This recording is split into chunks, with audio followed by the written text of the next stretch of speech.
আসসালামু আলাইকুম, সকলকে আমন্ত্রণ আনন্দ টিভি সংবাদে। আপনাদের সঙ্গে আছি আমি মোস্তফা কামাল তোহা। শেরপুরের সদর উপজেলায় ট্রাকের ধাক্কায় মৃত্যু হলো সিএনজি চালিত অটোরিকশার 4 যাত্রীর। ঘটনায় আহত হন আরও 2 জন। রোববার সকালে উপজেলার বাজিতখিলা ইউনিয়নের মির্জাপুর এলাকায় এ দুর্ঘটনা ঘটে। সদর থানার ওসি জানান, খবর পেয়ে পুলিশ ও ফায়ার সার্ভিস ঘটনাস্থলে পৌঁছে হতাহতদের উদ্ধার করে জেলা সদর হাসপাতালে পাঠায়। ঘাতক ট্রাকটি আটক করা হলেও এখনও পলাতক রয়েছে চালক। আমদানি রফতানি বাণিজ্যে ভারতীয় সীমান্তরক্ষী বিএসএফ এর নানা হয়রানি বন্ধ সহ 5 দফা দাবি বাস্তবায়নে বেনাপোল বন্দর দিয়ে বাণিজ্যিক কার্যক্রম বন্ধ রেখেছেন ভারতের পেট্রাপোল বন্দর জীবন জীবিকা বাঁচাও কমিটি নামের একটি সংগঠন। তবে এ পথে আমদানি রফতানি পণ্য পরিবহন বন্ধ থাকলেও দুদেশের মধ্যে পাসপোর্টধারী যাত্রীদের যাতায়াত রয়েছে স্বাভাবিক। সংগঠনটির ডাকা কর্মবিরতিতে রোববার সকাল থেকে এ পথে সকল ধরনের পণ্য আমদানি রফতানি রয়েছে বন্ধ। বীর মুক্তিযোদ্ধা ইনসান আলী ও তার সন্তানদের নামে 11টি মিথ্যা মামলা দিয়ে হয়রানি করার প্রতিবাদ ও জীবনের নিরাপত্তা চেয়ে সংবাদ সম্মেলন করল ভুক্তভোগী পরিবার। রোববার সকালে ঢাকা রিপোর্টার্স ইউনিটিতে এ সংবাদ সম্মেলন অনুষ্ঠিত হয়।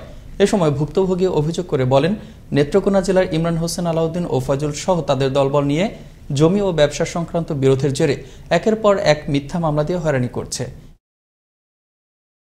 মাঘ মাসের শীতে কাঁপছে চুয়াডাঙ্গার জনপদ। গেল কয়েকদিন থেকে তাপমাত্রা ওঠানামা করছে 8 থেকে 10 ডিগ্রি সেলসিয়াসে। এতে দুর্ভোগে পড়েছেন খেটে খাওয়া ও ছিন্নমূল মানুষজন। প্রচণ্ড ঠান্ডায় সময় মতো কাজে যেতে পারছেন না তারা। রোববার চুয়াডাঙ্গা আবহাওয়া অফিসের ভারপ্রাপ্ত কর্মকর্তা জানান, সর্বনিম্ন তাপমাত্রা রেকর্ড করা হয়েছে 6.2 ডিগ্রি সেলসিয়াস। তাপমাত্রা আরও কমতে পারে বলেও জানান তিনি। কুমিল্লায় 29,040 পিস ইয়াবা সহ এক মাদক ব্যবসায়ীকে গ্রেফতার করেছে র্যাব 11। এ সময় ট্রাক চালক ও ইয়াবা বহনকারী ট্রাকটিকেও আটক করা হয়।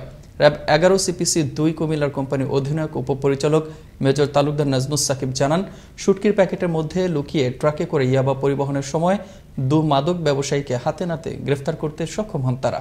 তাদের বিরুদ্ধে সদর দক্ষিণ থানায় মামলা প্রক্রিয়াধীন রয়েছে বলেও জানান তিনি। ট্রাকে করে শুটকির ব্যাগের ভিতর লুকিয়ে প্রায় 29,000 পিস ইয়াবা নিয়ে যাওয়া হচ্ছিল এবং এই ইয়াবা পরিবহনের যে মূল যে ব্যবসায়ী, সেই ব্যবসায়ীকে আমরা হাতে নাতে আটক করি। পাহাড়ে অবৈধ অস্ত্রধারী চাঁদাবাজ সন্ত্রাসীরা যত বড় শক্তিশালী হোক না কেন, তাদের কঠোর হাতে দমন করা হবে বলে মন্তব্য করেছেন 26 ফিল্ড রেজিমেন্ট আর্টিলারি খাগড়াছড়ির লক্ষ্মীছড়ি জোন অধিনায়ক লেফটেন্যান্ট কর্নেল জাহাঙ্গীর আলম। শনিবার সকালে জোন সদরে মাসিক মতবিনিময় সভা ও নিরাপত্তা সম্মেলনে তিনি একথা বলেন। এ সময় অন্যান্যের মধ্যে উপস্থিত ছিলেন জোন উপ অধিনায়ক মেজর রেজাউর রাব্বি এবং উপজেলা চেয়ারম্যান বাবুল চৌধুরী।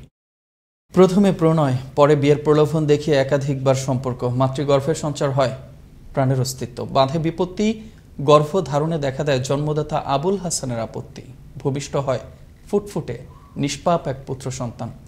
সন্তান জন্মের পর থেকেই ছন্ন ছাড়া ময়মনসিংহের ত্রিশাল উপজেলার বনপাথিলা গ্রামের আবুল হাসান শাহরিয়ার সুমন, যিনি সম্পর্কের পুরো বিষয়টি এখন করছেন অস্বীকার। এদিকে সন্তানের মায়ের দাবি শিশুটির পিতৃ পরিচয় নিশ্চিতের। ময়মনসিংহ থেকে আলমগীর খান উজ্জ্বলের প্রতিবেদনে বিস্তারিত জানাচ্ছেন তরিকুল ইসলাম। পিতৃ পরিচয়হীনভাবেই দুনিয়াতে এলো এই শিশুটি। প্রেম ভালোবাসার ফসল শিশুটির পিতৃ পরিচয় নেই। স্থানীয়ভাবে সালিশ বৈঠকের মাধ্যমে সমাধান করার চেষ্টা হলেও কোনো লাভ হয়নি। শেষমেশ মা দ্বারস্থ হয়েছেন ত্রিশাল থানায়। তার দাবি, গেল বছরের 16 জানুয়ারি শিশুটির জন্ম হয়, যার বাবা বনপাথালিয়া গ্রামের আব্দুল মতিনের ছেলে আবুল হাসান শাহরিয়ার সুমন। তাকে বিয়ের প্রলোভন দেখিয়ে একাধিকবার শারীরিক সম্পর্ক গড়ে তোলে। এখন সে তার বাচ্চার স্বীকৃতি করতে দিতে চায় না। তারা বলে কিনা তাদের বাচ্চা নাই, সেটা আমি তাদের বাচ্চার পরিচয় করতে চাই। এখন যদি বাচ্চার পরিচয় তারা না করে, তাহলে আমি বিষকে আত্মহত্যা করব। নবাগত শিশুটির বাবার পরিচয় না থাকায় সমাজে মুখ দেখাতে পারছেন না তার স্বজনরা। তাই তাদের দাবি সুষ্ঠু বিচারের। আমি যে মানুষের সাথে বলতে পারতেছি না যে আমার নাতিন হচ্ছে, এই নাতিন লজ্জার জন্য মরতে করতে ইচ্ছুক। এখন আপনার কাছে অনুরোধ, এই বাবা পরিচয় করে দেন, সুমন সন্তানের বাবা পরিচয় করে দেন।